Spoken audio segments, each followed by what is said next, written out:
This is the Everyday AI Show, the everyday podcast where we simplify AI and bring its power to your fingertips. Listen daily for practical advice to boost your career, business, and everyday life. How will AI change the tech industry? Right? We talk about AI every single day here on the show, but how is it going to change that industry?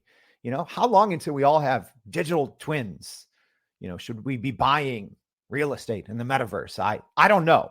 That's why we bring on experts on the show who can answer these hard-hitting questions for us. So more on that later, but welcome to Everyday AI. This is your daily live stream podcast and the free daily newsletter. Can't forget about that.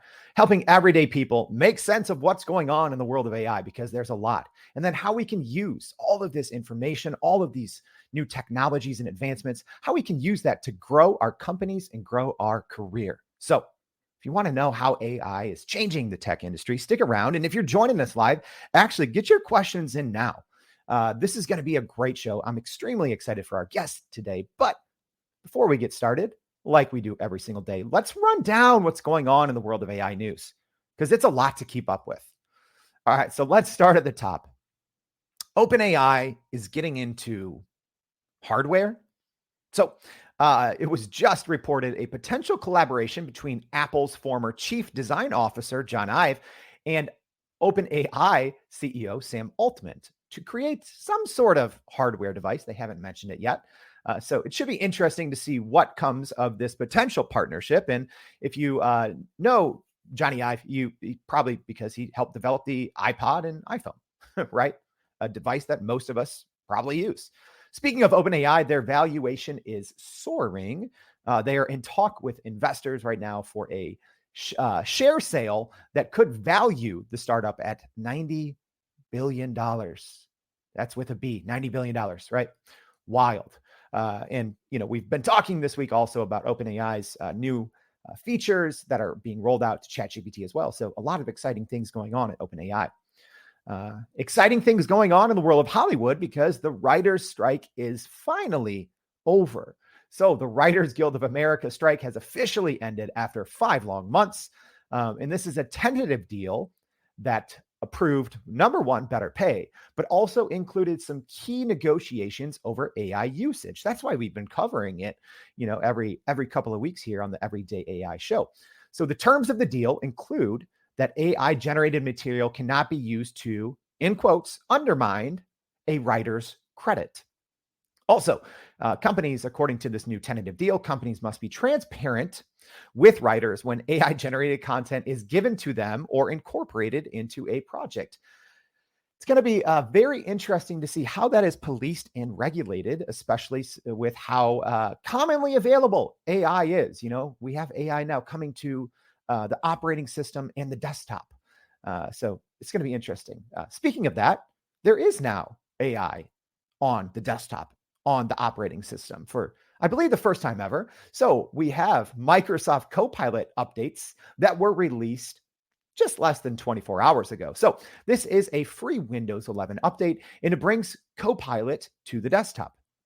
So again, this isn't the big release that's happening November 1st, where Microsoft is unveiling Microsoft 365 Copilot across Microsoft's suite of apps. So essentially all of your different, your email and your calendar and your Teams meetings can all talk to each other. And, you can create presentations, based on attachments. That's coming out November 1st and is available at $30 per month per user. But this free update that was just unveiled yesterday brings some actually extremely impressive AI-enabled updates to the desktop. Some of those included are AI-powered updates to Paint, snipping tools, photos, and more. Wow, a lot going on. I thought like Monday and Tuesday were big with AI news, but today is even more. But luckily, we have an expert that can help us sort through everything that's going on in the world, especially when it comes to the tech industry. So very excited, and please help me welcome to the show. We have Fernando Mier, who is the Global Emerging Experiences Practice Lead at Avanade. Fernando, thank you so much for joining the show. No, thank you for having me. I'm excited to be here. All right. So much going on. And I can't wait to have this discussion. But first, let's just start at the top because I know even a lot of people out there may have not heard of Avanade. And I'm like, wait, you haven't? Like, this is a joint venture between Microsoft and Accenture. But, give everyone, high level of who Avanade is and what y'all do. Yeah, absolutely. So, as you mentioned, we are a joint venture between Accenture and Microsoft. We were founded around the early 2000s, actually in 2000. So, and we, like our parent company, Accenture, are a service company, right? But we are the leading provider of services and innovations across the Microsoft ecosystem. And that is what makes us different, because we believe that we combine the best of our parents' companies, the consulting side from Accenture and the technical expertise from both Microsoft and Accenture, to build custom solutions that change the way that our clients work and do things with people, right? Like ultimately, we are also a people-focused company. So we strive to make a genuine human impact through our work, but we are doing everything by advancing this through the power of Microsoft and the power of people. So when you think about stuff like the copilots that you were mentioning and things coming out for the Windows ecosystem, when you think about the Azure OpenAI things that are out in the world, or even the GitHub Copilot, right, that came out last year, or again, the metaverse, as you were talking in your intro, and what does that mean for Microsoft? Like that is kind of like what we are working on that digital innovation, that it's, again, we see it as a crucial tool for solving business challenges and make the world a better place. Now, I know that, and obviously people know, like, hey, Jacqueline here says, she goes, oh, we all know Avanade. They have former DePaul students working there. So yes, yeah, we do. Hey, Fernando's local. So we're shouting out Chicago. We're keeping it extra Chicago. And thanks, Jackie, for joining us. And also, this is a live show. Get your questions in if whatever you want to know about how AI can change the tech industry. Get the questions in now. So for Fernando, I'm very interested because I'm sure you work, Avanade works with clients of all sizes. And probably a common question that you all get is why should our company even use AI? So how would you, kind of in your role, but also, with what Avanade does, how do you answer that? Why would, because I hear that all the time. Why would I use AI? Yeah. And I mean, to answer that, I'm just kind of going to split it into things, right? So when you talk about what is a global emerging experience practice lead, it's actually something very new. It's like not a lot of people have that title. My background is on UI UX, but before on that was on product design. And pretty much what I do is I work for our office of the CTO, heavily focusing on what and how and why people will use things like AI, digital twins, metaverse, green software, or any sorts of emerging technologies in order to build go-to-market strategies that will help us and our clients, from all sizes, as you were mentioned, adopt those technologies correctly and responsibly. I also work on developing relationships inside and outside of Avanade to build out our workforce and the processes needed to support those endeavors for us and for our clients. And a fun part of my job is that I get to play a lot with the technology, right? So when you ask about how is that we're going to be using AI, some of the things that I get to do is I get to use AI ourselves, and I get to touch it before we even recommend it to someone, and like tell them that, hey, this is actually something that you might be interested. The other thing, though, to answer the question that you actually asked, is that I see that for us, AI is not new. Generative AI is, and it's pushing us to a new era, on one where AI is pervasive as in mobile phones and the internet. But again, the thing itself, the foundations, or the reason why it's so powerful is that we as the tech industry have worked on it for a while. And even the Gen AI portion of it, right? It's not going to happen overnight. But the seeds for it have been already planted. And now it's on us as individuals and as a society to learn how to use the technology responsibly, right? And it's part of what I was talking about. Like my job description is like figuring out why and how people and ourselves want to use these things, even using my background as an experienced designer. So I know the transition might sound jarring for people, but in particularly as you start seeing, right, like now, like Copilot is even on your operating system, right? If you use Windows computers. But at the same time, think about it as when the first modern calculator was introduced, right? It appalled many when it was introduced for the general public, even though the benefits of it, like the benefits of AI, were clear. But and it wasn't something entirely new, right? Calculating machines had existed for thousands of years with the beginning of the abacus. But when the pocket calculator was invented, we as a society originally thought that they will make people dumber by not enforcing them to do critical maths themselves. The fear was there, and people started, like schools started banning it right away in order for people not to cheat. But I like to believe that the modern calculator didn't make us cheat. It actually freed us to focus on other areas of the problems we were facing. As if we were using it correctly, it actually made us quicker and better as a society, right? So that is part of what I think and how I think we are going to be using AI. And I'll get you to that, right? Like, I mean, we all been using it for a while, right? From like the Netflix content suggestions to like the facial recognition to unlock your phone.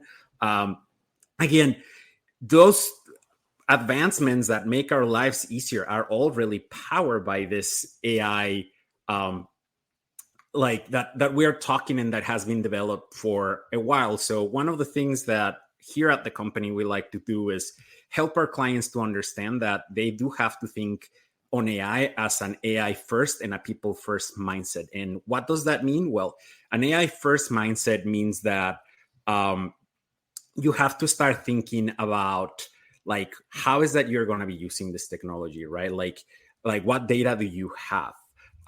Like AI might not be on everything, but you should consider it for everything, because if it's going to like make your life and your work easier and make you more efficient, why not consider it from the get-go, right? Even if you don't end up using it. The other one, people first, is because we know though that by applying AI, people are going to change the way that they work. And not only that, they are going to be having some reactions, right? Like you just talk about the writer's strike and the implications of it all, and kind of like how people were like laying out how people were going to use it. So those type of things need change management, and they need like organizations to adopt and like think about it, right? Kind of like when the first GUI came out, and it moved us from using typewriters to like spreadsheets in the 80s, or then the mobile devices came out and we switched from using our computers to like start consuming the internet every day in our mobile phones. Same thing can be said for AI, and that's why having that people first perspective and thinking about the experiences that people will have, it's very, very important. And we do this with a lot of clients, and happy to give you examples, but I kind of want you to be able to continue asking. No, that's, I mean, you just unpacked and like what Shannon just said, joining us here live, eloquently delivered, because I think you just took us on a very short trip on how generative AI can even be used. And, one thing that you said, Fernando, that I loved is talking about, kind of the history of generative AI, or just AI, and now kind of this recent wave of generative AI. And it allows us the ability to focus less on the mundane. And I think that gives us more time to focus on the meaningful. So I do, a great question here from Mike. So Mike, thank you for your question. So he's asking, what is a very common use case being deployed in enterprise? So I love that, because, when an enterprise client comes to you or comes to Avanade and they say, all right, we're all in on Gen AI, like, what does that actually look like practically? Yeah. So I can give you one, for example, and this is, since we were talking about the way that people work, right? And this is one of the public things that I can discuss, because as you can imagine, there are some more public and there's some less public. So I can disclose. Sometimes I'm not going to entirely disclose the name of the client, but in this case, I will. So for example, Michael Page, right? They came to us. They talk about how through the pandemic, right, and not even through the pandemic, throughout their entire existence, they have more jobs that they can possibly post and they can possibly look at. They are a giant company. They have a good recruiting system, but it's still overwhelming for people, right?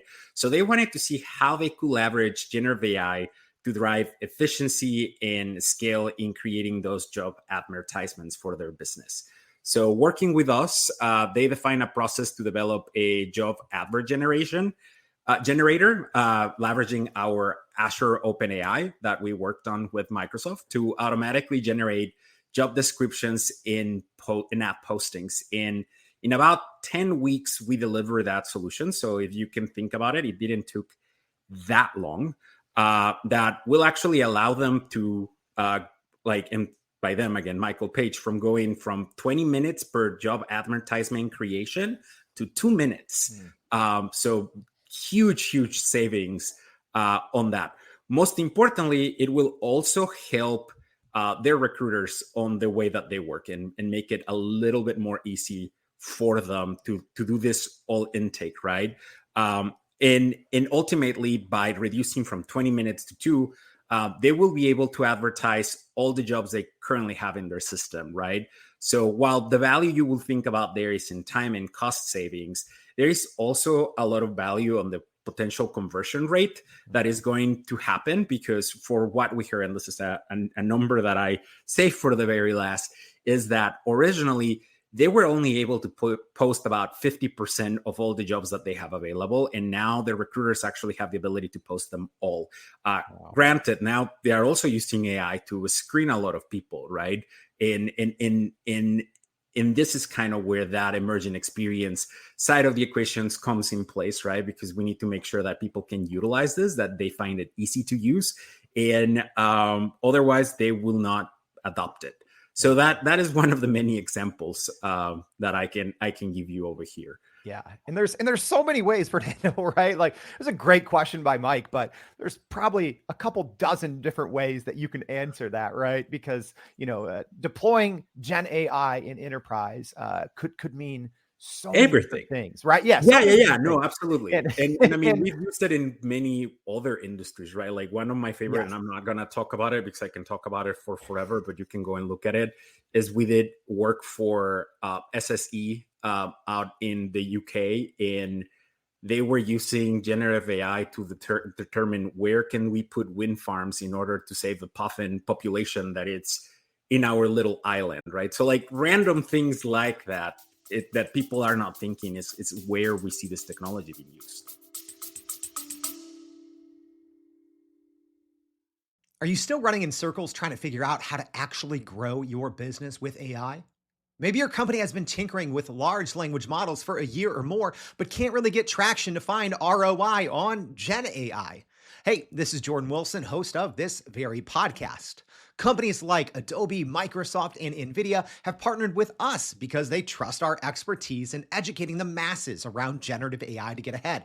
And some of the most innovative companies in the country hire us to help with their AI strategy and to train hundreds of their employees on how to use Gen AI. So whether you're looking for ChatGPT training for thousands or just need help building your front-end AI strategy, you can partner with us too, just like some of the biggest companies in the world do. Go to youreverydayai.com/partner to get in contact with our team, or you can just click on the partner section of our website. We'll help you stop running in those AI circles and help get your team ahead and build a straight path to ROI on Gen AI.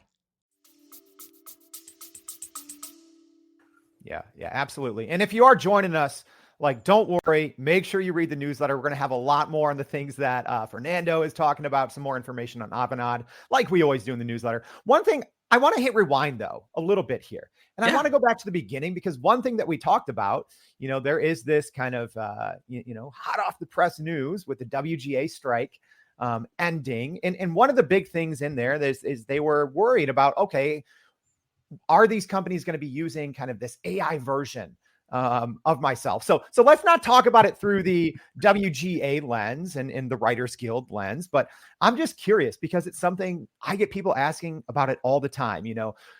Are digital twins a thing? Am I going to have an AI version of myself. Like, what's your take on just where that part of the industry is headed or might head? Oh my God, this one is one that hits home very closely, because one part of my job at Avanade, as I told you, right, is to play and experiment with the technology. So again, internally, I am playing with what it's like to create a digital twin for a couple of our key leaders, like the C-suite, and what does that really mean, right? And like, what are the implications of having something that looks like you, sounds like you, kind of behaves like you, but it's not you, right? And even implications like what happens after they leave the company or they die, and how do we safeguard them and work around them. One of the things that I would like to say though around that is that internally here at Avanade, it's something that not only I myself been experimenting a lot with, but we are very excited yet at the same time concerned about it. And it's why, for example, 4 years ago, we hired my colleague Chris McLean, which if you haven't heard of his name, you should. He's an amazing digital ethics person. We brought him over. He's on the LA area, but essentially we brought him over to create a digital ethics practice for our own internal and external use, right? Not only helping our clients deploy technologies like AI responsibly, but helping them build a rigorous digital ethics practice within their own organization. And this is because it's going to be very important, right, to like continue having these things going up. Now, one of the things that I like to say with digital twins, if you go and Google the term, and Google probably is not happy that I just said Google the term, but but it's the fact that there is two components to it, right? Because AI twins are real. You can start see things like MetaHuman or a couple of others that are coming out there that you can start using them to recreate characters. But that's not the only thing that is a digital twin. A digital twin can also be on IoT buildings, right? Like Azure IoT, Azure Digital Twins actually talk about buildings that can know who you are, and based on who you are and where you are in the building, they can automate different tasks based again on like how many people do we have on an area. Do we lower the AC because we have X amount of people, or we know that there is a meeting in this room and like suddenly the sun is blasting? Can we lower the curtains automatically just so that people feel better? So again, that is just a distinction that I want to mention between the two types of digital twins. So you have to think them about either the digital twin of a person and the digital twin of a thing. And that is kind of where Metaverse comes in place, right? Like in Metaverse, as we see it here at Avanade, is that connection between the digital and the physical. So even if you had a virtual representation, you can see that with the Apple Vision Pro headsets that are coming out next year that 3D scan your face. And when you do FaceTime calls, instead of showing you with the goggles, like it actually shows you as a person, but it's an AI generated 3D scan of your face. Wow. Right? Like what is appearing in the world. That is like that 3D model, right? Like you could actually make it appear in the physical world through the use of technology, or you can have it in entirely digital concepts, right? So like this AI twins not only are the reproduction of buildings and things, but now that means that you can also be at many places at a time, including the digital and the physical space, right? And if I just leave you with that, think about all the implications, right? Of, there's so many. There's so many, you know, of having something like that out in the world, right? Like, yeah. Yeah. Like Cecilia says here, she says, I love Chris McLean's role of digital ethics. And if you are listening on the podcast, you probably didn't see my facial expression, because as Fernando is talking about all of these different possibilities, my jaw just started to drop a little bit, because it is actually, it's okay. So it's, I think there's a dual purpose here. You know, there's part of it that's you think of, okay, this is amazing possibilities, right? For how companies can run, how they can even, in theory, run simulations to serve humans better in the end through the use of digital twins. But on the other side, what you even brought up is there's definitely, even ethical concerns. And speaking of that, I did put out a little question yesterday to the everyday AI audience. So I wanted Matthew Kilkenny. So thanks for this comment, Matthew, yesterday. So I think it's very relevant for what we're talking about here, Fernando, because he says at the moment, I said, how is everyone using generative AI? So he said, at the moment, I am studying all things ethics and regulation. And he said, there is none.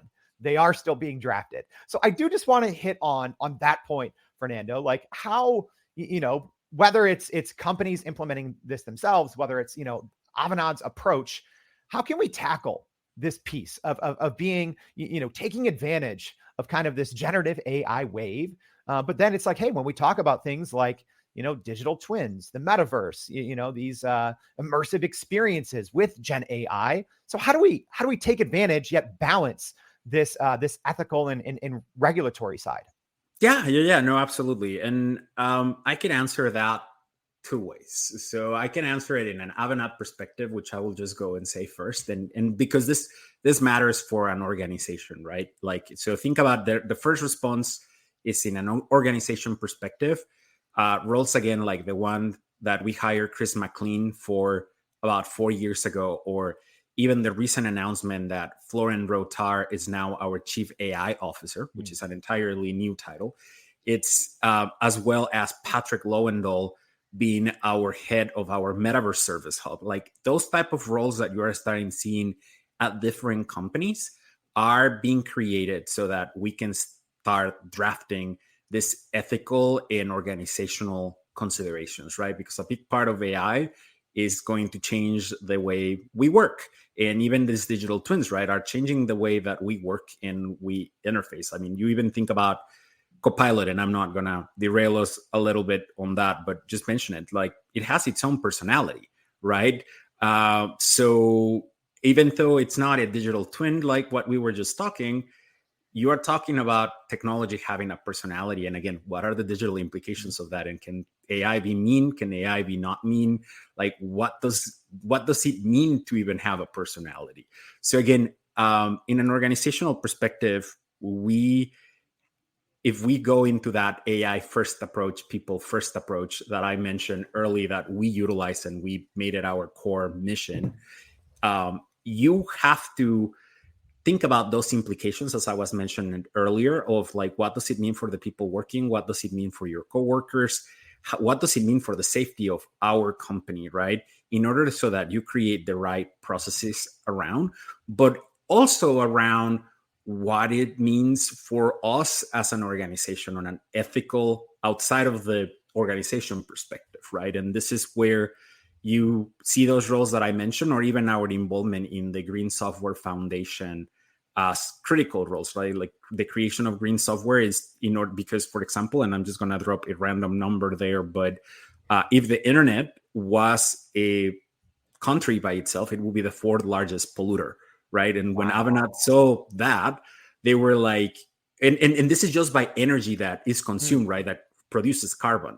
So when Avanade saw that, alongside with Accenture and Microsoft and a couple of other companies that are part of the Green Software Foundation, we were all like, oh my God, like if we want to go into our carbon neutral goals, which we were already thinking about using AI for, can we be ethical to say, oh, we're going to be carbon neutral, but we are going to consume more computer services, which will generate more electricity, which will ultimately generate more carbon. Is that really ethical to say that we are carbon neutral, right? So there is regulations and things going at that. Now, the other answer, the personal answer to that question that you ask is, as a technologist, particularly if you are very lucky, like I consider myself, on being in a role where you are allowed to experiment with things, but even if you do it in your own free time, you have to have a sense of what, if you're going to be using this technology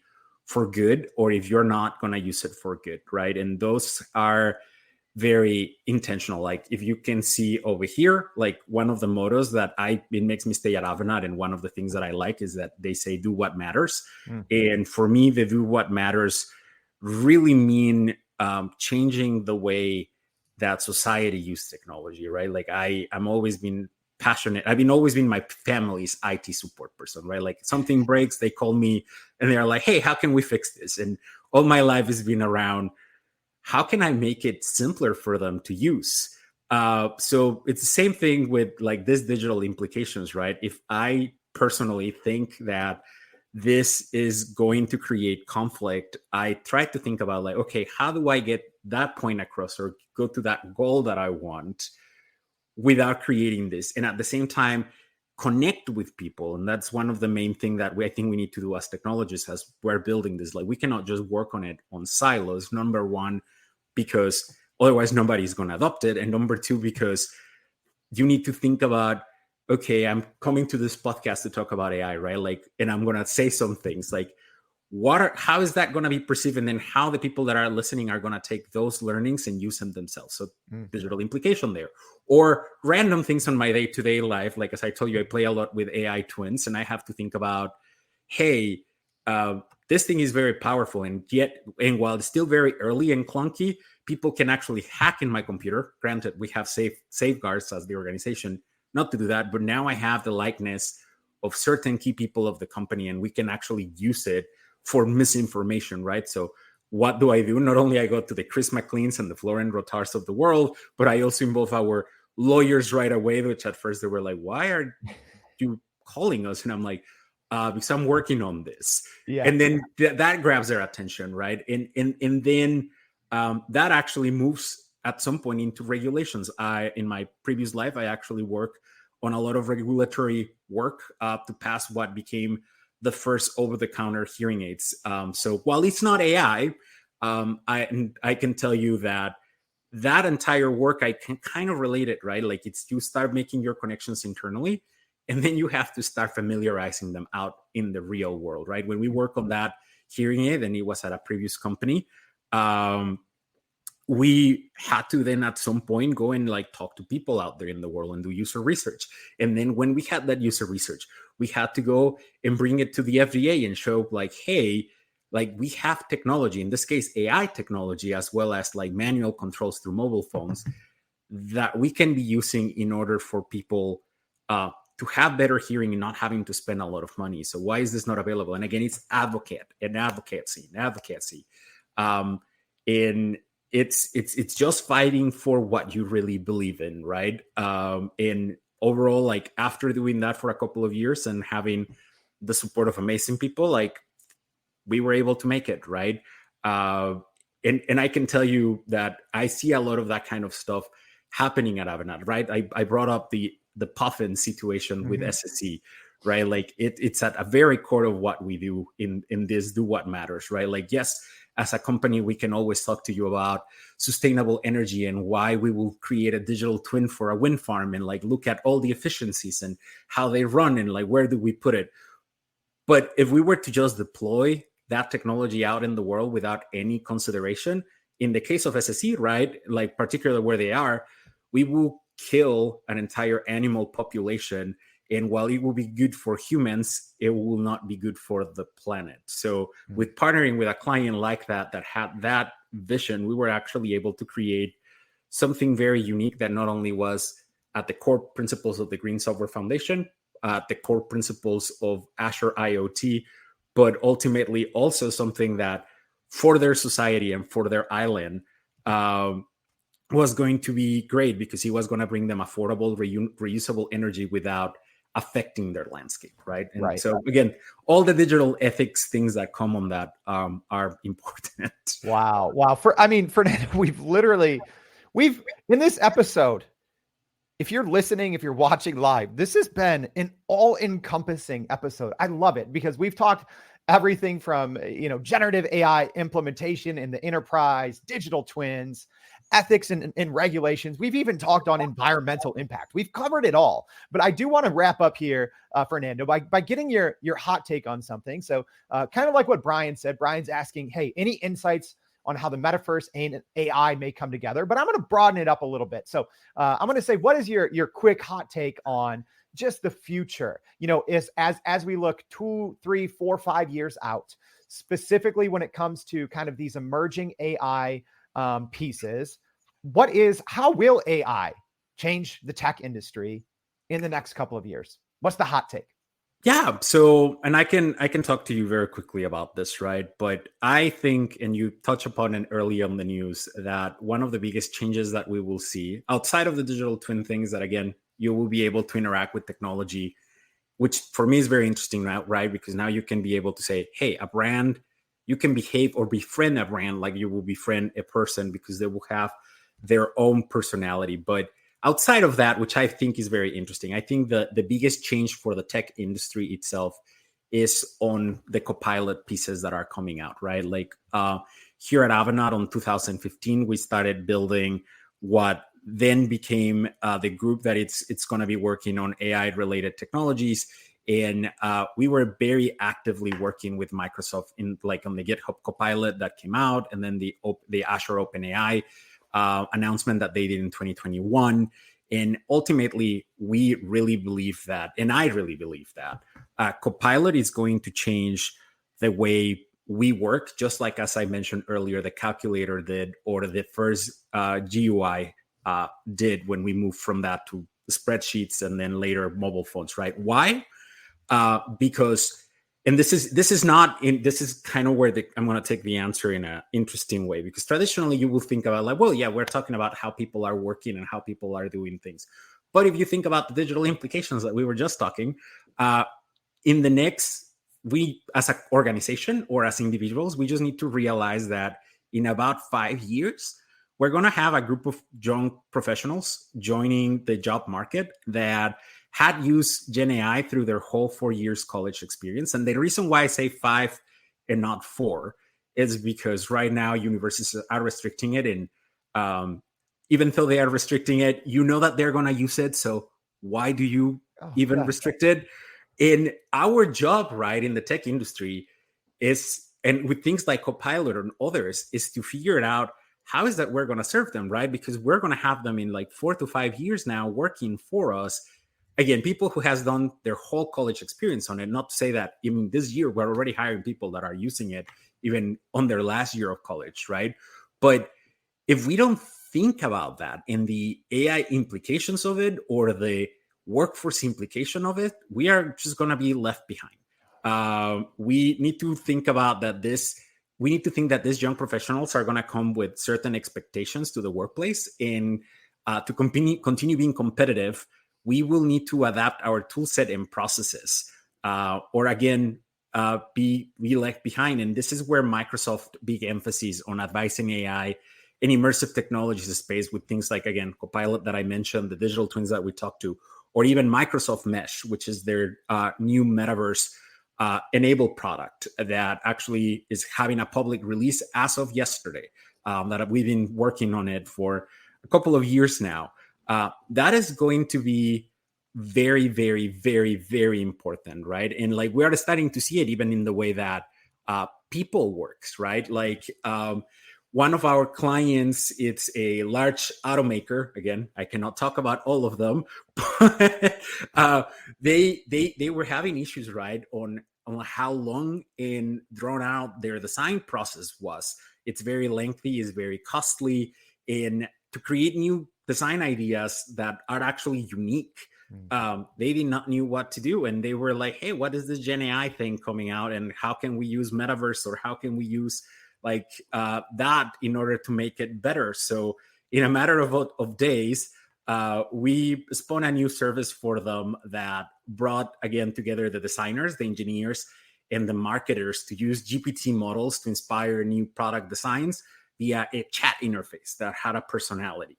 And this was not only about the tech, but it shifts also the way that how people work in be inspired, right? Like moving the starting of the line of the process of, again, this complicated design process that was full of meetings, to like just be able to put something in your computer and ask, hey, I'm like creating this, or I have this idea, can you help me out? and generate design ideas from that, right? So overall, I think that is the type of things that you are going to start seeing. And I don't know if I took the question where you thought, but I mean, in this case, right, like you're talking about not only be able to see the signs and produce the signs that way, but also actually be able to then look at them in the actual physical world through AR, or putting a headset and looking at them through VR. So when again, we think about Metaverse, one of the things that I want to say is that it's part of it's part of AI, right? Like, or AI is going to be part of it. So don't just consider them separately. And as long as you think about if there is a thing that is both digital and physical at the same time, like that kind of car manufacturing process that I mentioned, it's actually Metaverse. So, and I know some people will challenge me about that. That is what I believe on. Wow. Fernando, even just on that one question, we just got such a detailed look of what the future, especially in the tech industry, might look like with generative AI. Hey, even what Mike said right here, he said, hey, you got to ask Fernando to come back from time to time, because this was an amazing in-depth look. Fernando, thank you so much for joining the Everyday AI Show. We seriously appreciate your time. No. I appreciate it. If I'm going to go and keep looking at the comments, and I'm going to go and try to respond as much as I can. But no, thank you for having me. And seriously, whenever you want me back, this is a blast. I'll call you accountable for doing a Chicago meetup in person. Let's go. Hey, well, we're both in Chicago, so neither of us can hide. Hey, Fernando was talking about Microsoft. We just did an episode on Monday. Super excited about that. And if there was just too much good information for your fingers to type, for you to jot down. I've even heard that people have their own everyday AI notebooks at home where they take notes. That's amazing. Don't worry. We're going to have a lot more on what Fernando was sharing, more information on Avanade. So just make sure you go to youreverydayai.com, sign up for that free daily newsletter. We're going to be recapping this episode and a whole lot more. Fernando, thank you for joining us. Everyone, thank you for your great questions and input. And we hope to see you back tomorrow and every day for Everyday AI. Thanks, y'all. And that's a wrap for today's edition of Everyday AI. Thanks for joining us. If you enjoyed this episode, please subscribe and leave us a rating. It helps keep us going. For a little more AI magic, visit youreverydayai.com and sign up to our daily newsletter so you don't get left behind. Go break some barriers, and we'll see you next time.